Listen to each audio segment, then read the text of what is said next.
Raised during apartheid in South Africa, Trevor Noah learned survival through silence. Humor became his actual shield.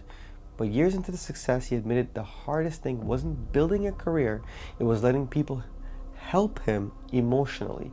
You've been grinding, pushing, stretching, and somewhere along the way, you've learned how to give.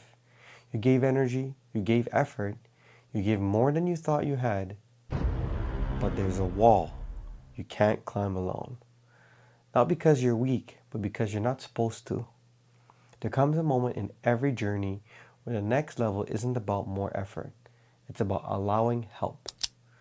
Not as a weakness, but as wisdom.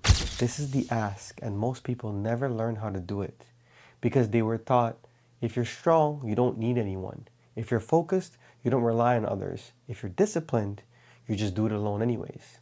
But real growth, that's a team sport. And receiving, that's part of the work. We've been conditioned to believe that receiving is a weakness, especially if you're the one who always has it all together. Let's break that lie right now, because we know it's not true. The overgiver identity, if you've always been the strong one, asking for help threatens your actual identity. It disrupts the story you've built, that you're a provider, the anchor, and the fixer. So instead of asking, you suffer silently, you burn out, and secretly resent the people who won't give you what you've never even asked for. Deserving versus earning. Some of us only feel comfortable receiving when we've earned it. We don't believe we're worthy of kindness, love, or even support just because we exist. But here's the truth. You don't have to hustle for your humanity. You are worthy, even when you're not producing. The vulnerability gap to ask is to admit I need. And for many of us, that's actually terrifying because somewhere deep down we fear if they really see me need, they might even just walk away from us. But the right people, they don't leave. They lean in. And when they lean in, something beautiful happens. Trust builds because vulnerability isn't a crack in your armor. It's a doorway to connection, and every ask that comes from your heart is an invitation to actual intimacy. Tyler Perry, from homeless to studio mogul, he slept in his car. He maxed out his credit cards to fund plays that flopped, but he kept asking for investors, for chances, for help. The breakthrough came when he stopped pretending to be self-sufficient and started building relationships that believe in his vision. Now he owns the largest production studio in the US. Martin Luther King Jr., the Silent Supporter Network. Dr. King stood on the front lines, but behind him, a web of pastors, lawyers, friends, and donors he asked for help. He once said, "There comes a time where silence is betrayal," and he was talking about asking others to speak up too. He didn't win that movement alone. He asked, and they showed up. Trevor Noah, letting the walls down.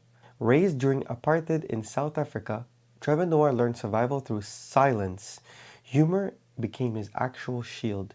But years into the success, he admitted the hardest thing wasn't building a career, it was letting people help him emotionally. His breakthrough: therapy, support, slowing down enough to receive feedback, love, and even grounding.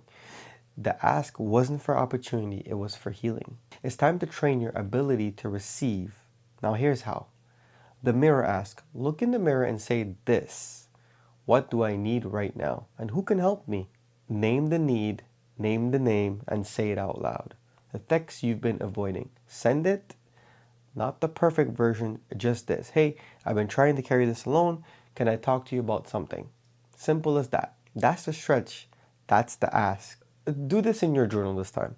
What would it feel like to receive fully without guilt or performance? Let yourself answer without judgment, then ask, what belief is stopping me from letting that be real? The nervous system reset. Lie down, put one hand on your chest and one on your stomach. Breathe slowly, repeat out loud. It's safe to receive, I don't have to earn it. Train your body to feel safe, in support. Your nervous system must learn what your mind already knows. You'll want to retreat. You'll hear the voice that says, don't bother them. They've got their own problems. You should be stronger than this. That voice isn't your truth. It's your trauma. It's your pride. It's a story you were taught to survive, not to thrive. Ask anyway, even if your voice shakes, even if your hand trembles, even if they say no. Ask. Because asking isn't about control, it's about truth. It's about healing the belief that love must be earned. Monk mode check in.